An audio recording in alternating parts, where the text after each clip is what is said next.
The sound of shattering glass echoed through the kitchen, startling me out of my daze. I stared at the broken pieces of what used to be my favorite mug, scattered across the tile floor. Funny how something so small could represent my entire life right now, shattered, beyond repair. "Mom, are you okay?" Claire's voice called from the living room. I took a deep breath, steadying myself. "I'm fine, honey. Just dropped a mug. Stay where you are, there's glass everywhere." As I bent to clean up the mess, the front door swung open. Tom strode in, followed closely by his mother, Fiona. "Great. Just what I needed." "Elsie, what on earth happened here?" Fiona's shrill voice grated on my nerves. "Can't you even manage to keep the kitchen intact?" I bit my tongue, focusing on sweeping up the shards. Tom remained silent, avoiding my gaze. "It was an accident, Mother," I replied, forcing a calm tone. "These things happen." Fiona scoffed. "Well, if you'd spend more time at home instead of gallivanting off to that silly community center job."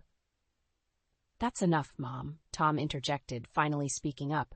But his words lacked conviction, as usual. I stood, dumping the broken pieces into the trash. "Claire, Jack, time for homework," I called out, desperate to shield them from another tense family moment. As the kids trudged upstairs, I turned to face Tom and Fiona. The weight of my secret pressed down on me, threatening to burst out at any moment. I knew about Tom's affair. I knew our marriage was as broken as that mug. But with Fiona's constant presence and criticism, I felt trapped, suffocating in my own home. "Tom, can we talk?" I asked, my voice barely above a whisper. "Alone?" He hesitated, glancing at his mother. Fiona's eyes narrowed, but she nodded curtly and left the room. As soon as she was out of earshot, I looked directly into Tom's eyes. "I know about her, Tom. How long did you think you could keep it a secret?" His face paled, and in that moment I knew our life would never be the same again. The community center buzzed with activity as I pushed through the double doors, leaving the chaos of home behind. Here, I wasn't Tom's cheating wife or Fiona's disappointing daughter-in-law. I was just Elsie, the woman who made things happen. "Elsie, thank goodness you're here," Sarah, my coworker, rushed over. "The senior bingo night is about to start and we're short-staffed."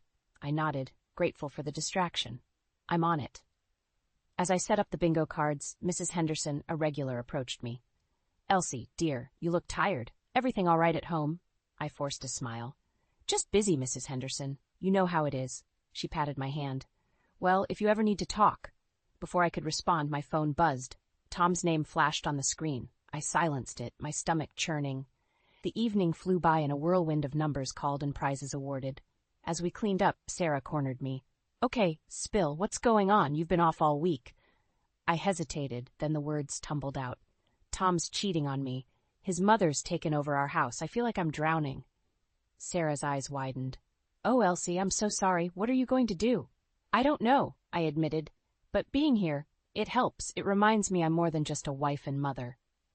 Just then, my phone buzzed again. This time it was Fiona. "Elsie, where are you? The children need dinner and Tom's working late. Again."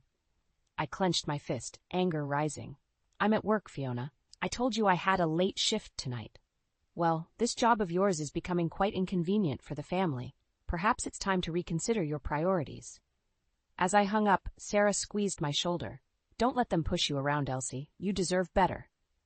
I nodded, a newfound determination settling in my chest. The community center had become my lifeline, my escape, and I wasn't about to let anyone take that away from me. I walked into the kitchen, bracing myself for another battle.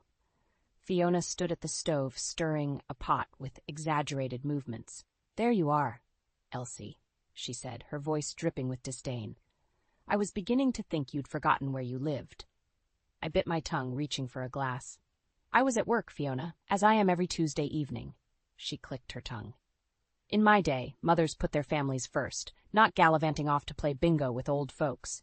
"It's not playing, it's my job," I snapped, my patience wearing thin.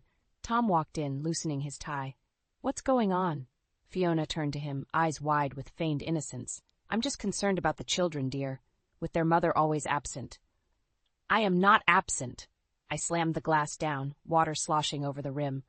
"I'm working to support this family, just like Tom." Tom sighed, rubbing his forehead. "Mom's right, Elsie. The kids need you here." I stared at him, disbelief turning to anger. "And what about what I need, Tom? What about the fact that your mother has taken over our home?" Our lives? Now, Elsie, Fiona interjected. There's no need for dramatics. I'm only here to help. Help, I laughed bitterly. You've done nothing but criticize and undermine me since you moved in. Tom stepped between us. That's enough. Mom's staying, Elsie. End of discussion.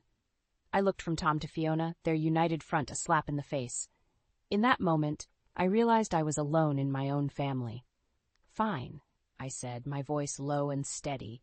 If that's how it's going to be, I'll make other arrangements. As I turned to leave, Fiona's triumphant smile burned into my back, but she had no idea what was coming. This wasn't the end, it was just the beginning of my fight to reclaim my life. The tension in the house was suffocating as I walked into Tom's study.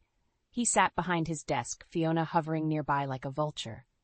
Elsie, we need to talk, Tom said, his voice unnaturally firm. I steeled myself. About what? Your job, Fiona interjected. It's causing too much strain on this family. I clenched my fists, willing myself to stay calm. My job is not up for discussion. Tom leaned forward. Elsie, I've decided. It's time for you to quit the community center. The words hit me like a physical blow. You've decided? What about what I want? A mother's place is in the home, Fiona said smugly. It's for the best, dear. I turned to Tom, searching his face for any sign of the man I married. And you agree with this? He nodded, not meeting my eyes. It's what's best for our family. Something inside me snapped. No, Tom, it's what's best for you and your mother. Not for me, not for our children. Now, Elsie. Fiona started, but I cut her off.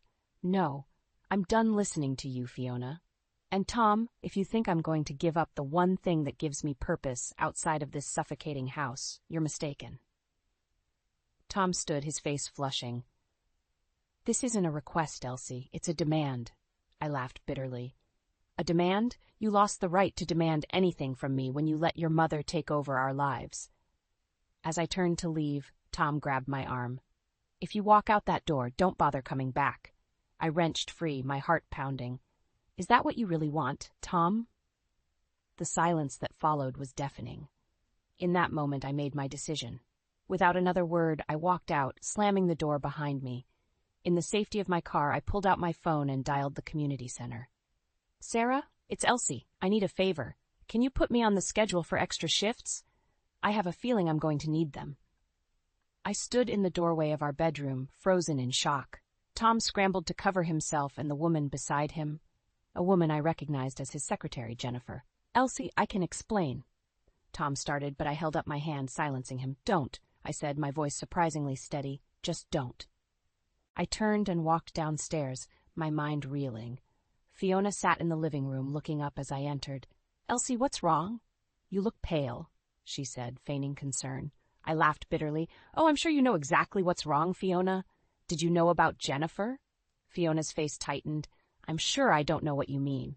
Cut the act, I snapped. Your precious son is upstairs with his secretary, in our bed. Tom appeared at the bottom of the stairs, hastily dressed. Elsie, please, let's talk about this. I whirled to face him.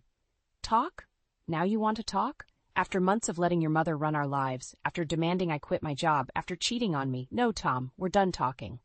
Fiona stood, her face red with anger. Now, Elsie, don't be hasty. Think of the children. The children, I interrupted. You mean the ones you've been trying to turn against me? The ones who've had to watch their father choose his mother over their mother? Tom reached for me, but I stepped back. Elsie, please, we can work this out. I looked at him, really looked at him, and saw a stranger. No, Tom, we can't. I want a divorce. The words hung in the air, heavy with finality. Fiona gasped, but I ignored her, focusing on Tom. Elsie, he started, but I cut him off. I'll be staying at Sarah's tonight. I'll come back tomorrow for my things and to talk to the kids. I turned to leave, then paused. And Tom, tell Jennifer she can have you. I'm done. As I walked out, I felt a weight lift from my shoulders. For the first time in months, I could breathe. The road ahead would be hard, but I was ready to fight for myself, for my children, and for the life I deserved. I stood in the driveway, my suitcase at my feet, staring at the house I once called home. Claire and Jack huddled together on the porch, their faces a mix of confusion and fear. Tom hovered behind them, looking lost.